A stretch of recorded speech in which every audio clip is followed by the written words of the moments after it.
አባቢ ናታን ልጥራው እንዴ? ታዩ ለምን እያደረገ ነው? አዲስ መጽሐፍ ይዟል። ምንም መጽሐፍ ዘ ክላሽ ኦፍ ሲቪላይዜሽን የሚል በጣም ቆንጆ መጽሐፍ ነው፣ ሳይቶኛል። ናታን በጣም ጎበዝ ልጅ ነው። በዚህ ዘመን ከባህር ማዶ የመጣ መጽሐፍ ማንገስቱ የነበረ ብለሽ ነው። መቼም እሱን ያገባሽ ሚስት የታደለች ናት። እናቷ አብስተው የመረቋት። እኔ እስከዛ ይልቅ ልጆቹ የታደሉ ይመስለኛል። አዋቂና ሀቀኛ አባት ይኖራቸዋል። በጭራሽ አይወድቁ። ልክ እንዳንተ ማለት ነው።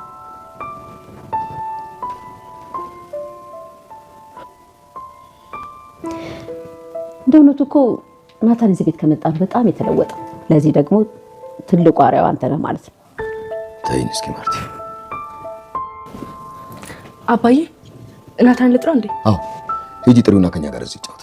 አንዳንድ ጊዜ በር ዘግቶ መጽሐፍ ከማንበብ ይልቅ ሰውንም ማንበብ ጥሩ ነው። ትንሽ ጥሪ። እሺ አባዬ። ለምን መጣሽ? አባዬ ልኩኝ እኮ እና ደግሞ ስላንተ ያወሩ ነበር። ማን ነው ስለኔ ያወሩ? እነማዬ ናቸው። አንተን ያገባች ሴት እድለኛ እንደሆነችና ልጆችም እድለኛ እንደሆኑ ሲያወሩ ነበር።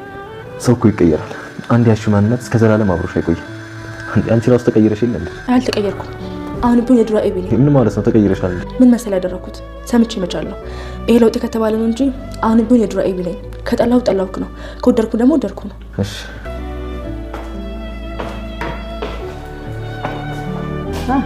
ናታኒ ማይ እንዴት አመሸ? እንዴት ነሽ? ሰላም ነው አለ። ኤቢ አንተ ክፍል ነው አይደል የቆየችው? አዎ ማይ የሆነ ነገር ልጠይቀኝ መጣ። አይናችን እያየ ተቀየረች አይደል? አዎ እየተቀየረች ነው። በተለይ ደግሞ ልጁ ሞቷል ከተባለች በኋላ በቃ ቆም ብላ ማሰብ እየጀመረች። ውበትን እኮ የሚያወጣው ጸባይ ነው። ታዲያ እንዴት ነው ውበት አልወጣብህም? አዎ ማይ እንዴ ኤቢ እኮ ድሮም ቆንጆ ናት። እናንተ ምን እያሰብክ ነው? ያው አባቱ እኮ ከኛ ጋር መዛመድ ይፈልጋል። ከምሬ ነው ናታን። ያው ከዳጣ ጋር ምንም አይነት ግንኙነት የለኝም ብለኸኛል። ኤቢዬ ስትመረቅ ምን እያሰብክ ነው?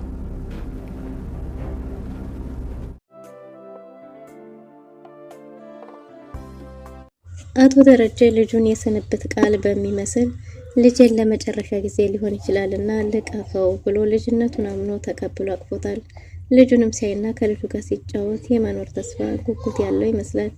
ግን ደግሞ ወይዘሮ ማርታ ይህን እውነት ባወቀች ጊዜ ምን ሊፈጠር ይችላል? ሰላም በህይወት እንዲኖር የምትፈቅድልኝ ይመስልሻል? እያላት ነው።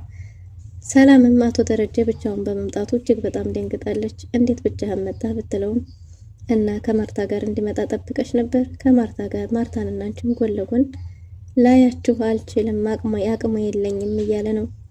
ለወይዘሮ ማርታ ልደቷን የዳጣ ልደት እንዴት እንደነገረቻት ቢጠይቃትም ሰላም ለልጇ ስጦታ እንድትሰጥላት እንጂ ሌላ ነገር አስባ እንዳልሆነም ተናግራለች። ወይዘሮ ማርታ ጥርጣሬዋ ቀን በቀን ጨምሯል። በዛ ላይ ደግሞ አብይልና ዳጣ ያላቸው ቀረቤታ ለወይዘሮ ማርታ ትንግርት ሆኖባታል። ወይዘሮ ማርታ እህቷን ወደ ቤት ለመመለስ እያሰበች ያለች ትመስላለች። አቶ ደረጀ በዚህ ሀሳብ ይስማማ ይሆን? አቢጌልና ናታን እንግዲህ አንድ ላይ ቁጭ ብለው ስለ ሰርግና ስለ ልጅ ሲያወሩ ድንገት ዳጣ ደርሳለች። ዳጣም ይሄንን በሰማች ጊዜ ቀለበት እንዲያደርግላትና እንዲያገባት መክረዋለች። ግን ደግሞ ናታን አጣጥኝ ውስጥ ገብቷል። ይሄ ነገር በጭራሽ መሆን የለበትምና ለአባዬ እናሳውቅ የሚል ሀሳብ አንስቶ ነበር። ግን ደግሞ ዳጣ በዚህን ሰዓት አባቴ ተምሬ ብቁ የሆነ ጥሩ ቦታ ነው እንጂ እኔን የሚጠብቀኝ በዚህ መልክ ሊጠብቀኝ አይችልም። ብንነግረውም ከንቱ ነው፣ የሚፈቅድልኝ አይመስለኝም። እኔ ደግሞ አባቴን ማሳዘን አልፈልግም እያለችው ነው። ናታን በዛ ላይ ደግሞ የዕለት ተዕለት ወይዘሮ ማርታ ጉትጉት አለበት። ወይዘሮ ማርታ ስለ ልጇ ውበት፣ ስለ ልጇ አቋም፣ ስለ ልጇ ባህሪ ቀን በቀን ለናታን ትነግረዋለች። አንዲት እናት ለልጇ ጥሩ ትዳርን እንደምትመኘው ሁሉ ወይዘሮ ማርታም ልጇ አቢጌል ናታንን ብታገባ ብላ በጉጉት ሁልጊዜ ናታን ስለ አቢጌል እንዲያስብ ታደርጋለች። የመጨረሻ መልስ ከናታን አፋጣኝ ጥያቄ መጥቷል። ይህም ምንድነው? ወይዘሮ ማርታ ልጄን ትወዳታለህ አትወዳትም? እውነቱን እንደ እናት ንገረኝ ብለዋለች። ናታንም ምን ማለት ይችላል? ሰላም ጤና ይስጥልን ውድና የተወደዳችሁ እንደምን አላችሁ? በያላችሁበት የዓለም ዳርቻ ሰላማችሁ ብዝት ይበል እያልን መጥተናል። በቅንነት ላይክ፣ ሼር፣ ሰብስክራይብ ማድረጋችሁን አትርሱ። አቶ ደረጀ እንግዲህ ይህን እውነት ለ21 ዓመት ተሸክሞት ቢኖርም ግን ደግሞ ሌላ በ21 ዓመት ሊወለድ የማይችል ጭንቅ መጥቶበታል። በሰዓቱ ልክ የመሰለው የአቶ ደረጀ ወንድሙ ትዳሩ እንዳይፈርስና ወንድሙን ለመጠበቅ ብሎ በተሳሳተ አመለካከት ቢያስበውም ዳጣን አውጥቶ ጎዳና ላይ ባይጠላት ኖሮ ይህ ሁሉ በአቶ ደረጀ ላይ አይመጣም ነበር። ምክንያቱም በወቅቱ ሚስጥሩ ሳይሰፋና ጉዱ እንደዚህ ሳይዝረከረክ እንግዲህ ለወይዘሮ ማርታ ወይም ሊያስረዳት የሚችልበት ወይም ደግሞ አንዳንድ ነገሮች የሚፈጠሩበት እድል ነበረው። አሁን ግን ሰላምም በጊዜው ልጇን በመጥበም ብቻዋን ያለ ሰው ከጎኗ አንድም ሰው አይዞሽ ሳይላት በተገላገለችበት የምጥ ድካም ይዟት እንቅልፍ ሸለብ ባረጋት ሰዓት ነበር እንግዲህ ልጇን ከጎኗ አንስተው ወዴት እንዳደረጓት እንኳን ሳታቅ ሰላም ከዛ ቤት መውጣት የራሷን ህይወት መኖር እያማራት ግን ደግሞ ልጄ አንድ ቀን አድጋ ትመጣለች ብላ ተስፋ ሳትቆርጥ በተስፋ የውስጧን በውስጧ ሚስጥሯን እምቅ አርጋ ለ21 ዓመት ቆይታለች ማለት ነው። እናም እንግዲህ ይቺ ጀግና ናት። ልጅን ባጣትም ሌላ ልጅ እንግዲህ እነሱ ይሄን ካረጉኝ እነሱ አስገድደው መተው ይሄን ከፈጠሩ እኔ ራሴ በራሴ መንገድ ልጅን መተካት አለብኝ ብላ አስባለች። እናም እንግዲህ ሰላም በዚህ ሁኔታ ነበር አቶ ደረጀ በሰከረበት ጊዜ እሷም የምትፈልገውን ነገር ያደረገችው።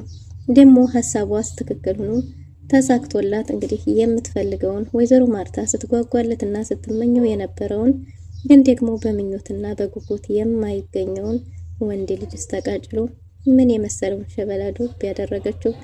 ግን ደግሞ በእርግዝናዋ ሰዓት ሁሉንም ሰው አነጋጋሪ ቢሆንም የዚህ ልጅ አባት ያልተፈጠረ ነገር ባይኖርም በዛ ቤተሰብ ውስጥ ይሄን ሁሉ ነገር ችላ አሳልፋ አሁን ግን ማንም የሚጓጓለት ያየ የማያልፈው ሁሉም የኔ በሆነ ብሎ የሚመኘውን አይነት ወንድ ልጅ አታቢጌልም ካልጓሻ አይጠራምና እንደዚህ ከተደበላለቀ አይቀር ምን አለበት ወንድም በኖረኝ ይሄ ልጅ የኔ ወንድም በሆነ ብላ እስከምትመኝ ድረስ እንግዲህ ሰላም ጤነኛና መልካም ቆንጆ የቤተሰቡን መልክ የያዘ ሸበላ ልጅ ተወልዷል ማለት ነው። ወይዘሮ ማርታም በተደጋጋሚ በሰው ጓጉቼና ቀንቻ አላቅም፣ ግን ደግሞ በሰላም እየቀናው ምን አለበት እኔ እድለኛ ሆኜ ለምርጡ ባሌ ይሄ ወንድ ልጅ ላሳቅፈው በቻልኩ እያለች ሁልጊዜ ትመኛለች። አሁንም ጉጉቷ እንደዛው ጨምሯል። ግን ደግሞ ወይዘሮ ማርታ እኔ ያጣሁትን በልጆቼ ባገኘው ብላ ስላሰበች ልጇ ግራጁዌሽን በምታረግበት ሰዓት ቀለበት ብታደርግላትና ቀጠል ብሎ ደግሞ ከዛውም ብታገባላት ልጇ ወንድ ልጅ እንዲኖራት ትመኛለች። ለዛም እንግዲህ የአቢጌል ደረጀን ባህሪ ይችላል፣ አብሯት ተላምዷታል፣ ስለሷ ጠንቅቆ ያውቃል ያለችውን ናታንን እንድታገባላት የዕለት ተዕለት ምኞቷ ነው። ያንንም ምኞቷን በተግባር ለማሳካት የተቻላትን ሁሉ በተደጋጋሚ እያደረገች ነው። ግን ደግሞ ናታን የሚወደው ዳጣን እንጂ አቢጌልን አይደለም። በእርግጥም አቢጌል ጸባዋ ቢቀየርም የድሮ ያላት ነገር ቢስተካከልም አይቶ ማለፍ ሰምቶ መቻልን ብትለምድም ግን ደግሞ በናታን በኩል አሁንም ያችው የድሮዋ እንደሆነች ተናግራለች። ለእህቷ ብታዝንም ግን ደግሞ አዝና ናታንን መተው አትችልም። በሌላ በኩል አርጁን ናታንን ስስመው ስላየ ብቻ ራሱን ስቶ ወድቆ ነበር። በዚህም ጊዜ ሄዳ አናግራው ናታን የኔ ፍቅረኛ ነው፣ ስለዚህ እባክህ የራስህን ህይወት ጀምር ብለው ነበር። ግን ደግሞ አርጁን ከሷ ተለይቶ መኖር እንደማይችል በተደጋጋሚ ይናገራል። ሁለቱም የተለያየ አቅጣጫዎችን ይዘዋል። አቢጌልም የማይፈልጋትን ወንድ የራሷ ለማድረግ ትግል፣ አርጁንም የራሱ ያልሆነን ሰው የራሱ ለማድረግ ትግል። ሁላቸውም በየራሳቸው መንገድ ሜዳ ላይ ትግል ላይ ናቸው። ግን ደግሞ ናታን ምርጫውን ለኔ ተውልኝ ብሎ ነበር። አሁን ግን በወይዘሮ ማርታ አጣብቂኝ ውስጥ ገብቷል። በእርግጥም አቶ ደረጀ ይሄን ነገር አይፈቅድም።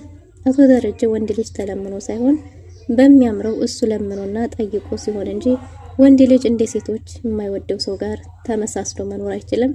ሴት ልጅ ግን ባትወደውም እንኳን ከተንከባከባት አስመስላ ህይወቷን መቀጠል ትችላለች። ወንድ ልጅ ግን እኛ ወንዶች እንደዛ ልናረግ አንችልምና ልጃችን የወደዳትን እንጂ እሷ የወደደችውን ብቻ እንዲሆን አልፈልግም። ከልጄ ከዚህ በኋላ ብዙ ነገር እጠብቃለሁ እያለ ለወይዘሮ ማርታ በተደጋጋሚ ቢያስረዳትም ወይዘሮ ማርታ ግን አሻፈረኝ ከናታን ውጭ ወደ ውጭ ብላለች። አሁን ደግሞ የልጇን ባህሪ መቀየር አስመልክቶ በጣም በደስታ ግን ደግሞ ይሄን መቀየሯን በደንብ ትኩረት እንዲሰጠውና ውበቷን እንዲመለከተው በተደጋጋሚ ወይዘሮ ማርታ ትጎተጉተዋለች። ወይዘሮ ማርታ አቶ ደረጀን ለምንድን ነው የዳጣ ልደት ልታከብር የፈለግከው ብላው ነበር። ግን ደግሞ አቶ ደረጀ ልታከብር ሳይሆን ልናከብር ነው የሚባለው። በዛ ላይ እስከዛሬ ድረስ ልደቷ ተከብሮላት ስለማያውቅ ለየት ባለ ሁኔታ ልደቷ እንዲከበርላት እፈልጋለሁ፣ እንድትደሰት እፈልጋለሁ ብሏል።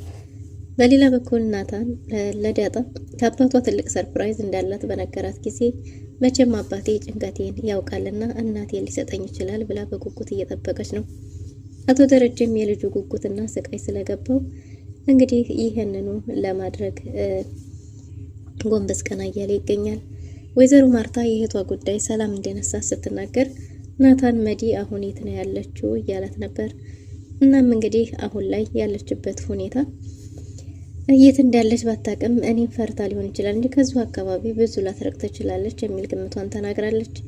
እና ናታን እንደዛ ከሆነ ይቅርታ ማድረጉ ይሻላል፣ ከወዳጄ ጠብቀኝ፣ ከጠላቴን ይጠነቀቃለሁ ነው። እንደዚህ አይነት ሰዎች አንዴ የሆኑ ክፋት እንደምትሰራ ስለታወቀ ከዚህ በኋላ መጠንቀቅ እንችላለን እያለ ነው። ግን ደግሞ ወይዘሮ ማርታ በእርግጥ እሷ የእናቴ አባቴ ልጅ አቅፌ ያሳደግኳትና አንድና ብቸኛ እህቴ ናት። ነገር ግን የሰራችው ነገር ልክ አይደለም። በዛ ላይ ደግሞ ካደረገችው ተግባር በጣም አሳፍራኛለች፣ መጸጸት ይኖርባታል። ስለዛም እንግዲህ ትንሽ ብትቀጣ ብዬ ነው እያለች ነው። ናታን ግን መሄጃ ጊዜዋ ከቀረበ አይቀር ወደ ቤት ብትመለስ የተሻለ ነው እያለ ነው። ወይዘሮ ማርታም እሱማ መች ይቀራል ያው ትንሽ ትቀጣ ብዬ እንጂ እያለች ነው። በዛ ላይ ደግሞ የአባዬ ምክር አቢጌልንም ቀይሯል። ስለዚህ አቢጌልን ከቀየረ እሷን መቀየር ደግሞ ያን ያህል ሊከብደው አይችልም። ስለዚህ መድኃኒትንም አባዬ መክሮና ገስጾን ወደ ራሷ ሊመልሳት ይገባል እያለ ነው። ወይዘሮ ማርታም እውነት ነው ብላለች።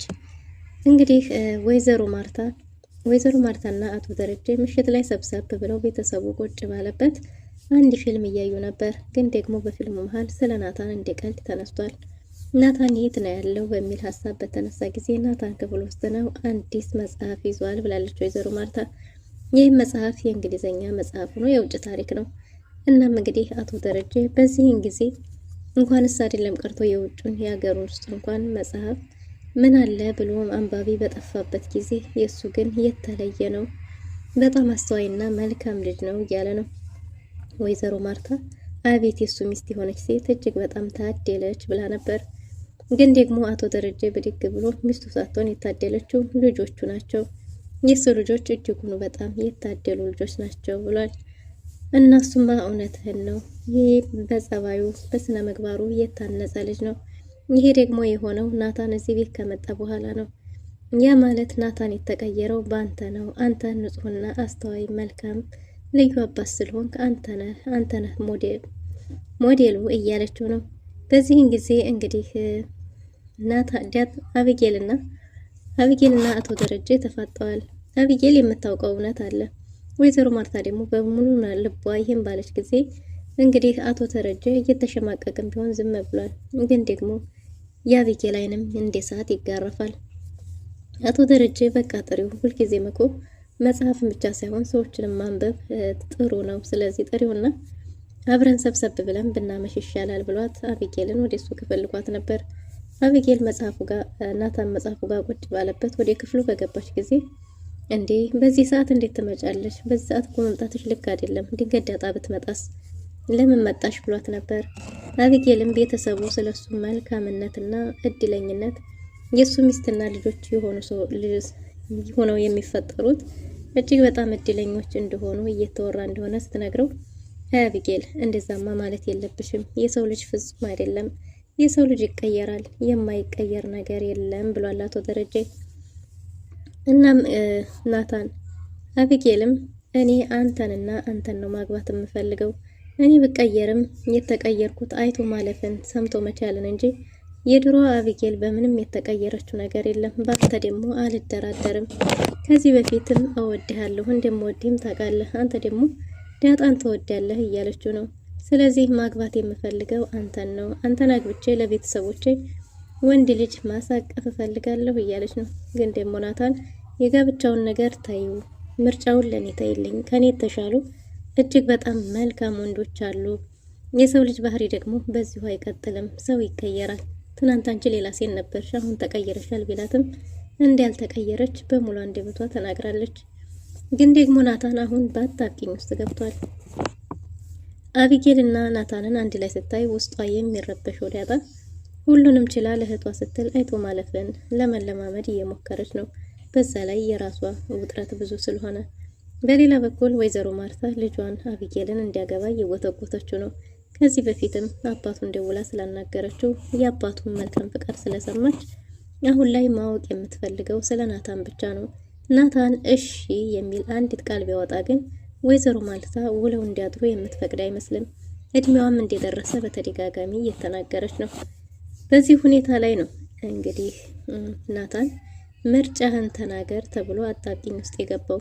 ናታን እሺ ወዳታለሁ ነው ወይስ ደግሞ እሷን ለትዳር አስቤያት አላውቅም? ምን አይነት ምላሽ ሊሰጥ ይችላል? የወይዘሮ ማርታ ጥያቄ አስጨናቂ ነው። እይታዋም እጅግ በጣም ያስፈራል። ናታን የሚለው ጠፍቶት አንደበቱ ሲንተባተብ ተመልክተናል። በመጨረሻስ ምን ሊል ይችላል? ናታን የማን ይሆናል? የአቢጌል ወይስ የዳጣ? ውድና የተወደዳችሁ ለዛሬ ነበረን ቆይታ ይመስል ነበር። በቀጣይ እስከምንገናኝ መልካም ጊዜ